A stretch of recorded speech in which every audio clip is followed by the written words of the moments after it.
We read in Matthew chapter 5 about letting our light shine. Why do we let our light shine? We read in Colossians chapter 3 about all that we do be done in a manner pleasing to God, to glorify Him and everything. Why do we do that? We do these things because it prepares the soil to receive the seed. We do these things because it creates and allows for us the opportunity to teach and our message to be received. We do those things not just to do those things. We do those things with an intent and a purpose to be able to teach others also what, according to 2 Timothy chapter 2 and verse 2, Paul has taught to Timothy, where he says, "The things which you have heard from me in the presence of many witnesses, entrust these to faithful men who will be able to teach others also."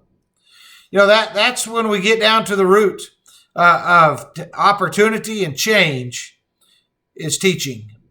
We want them to see Christ in our good works.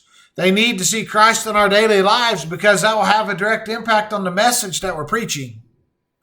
But at the end of the day, we have to teach. This passage goes on to give three illustrations: a soldier, a farmer, and an athlete. The soldier goes into battle, suffer hardship with me. A soldier doesn't get entangled, the text says. We think about an athlete that they finish. And if anyone competes as an athlete, in verse 5, he does not win the prize unless he competes according to the rules. An athlete tries to stay within the rules of what they're supposed to do, and they try to finish.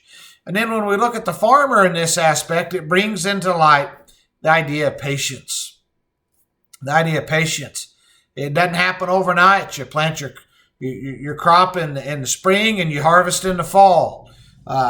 Wheat, you plant your wheat in the fall and harvest in the early summer, late spring.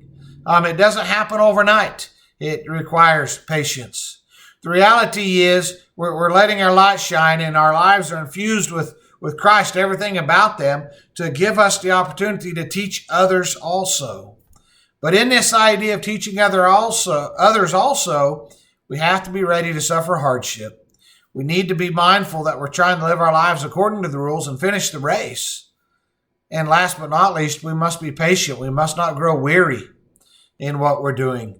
But as the farmer is hardworking and patient in what he does, to see that crop through until the end.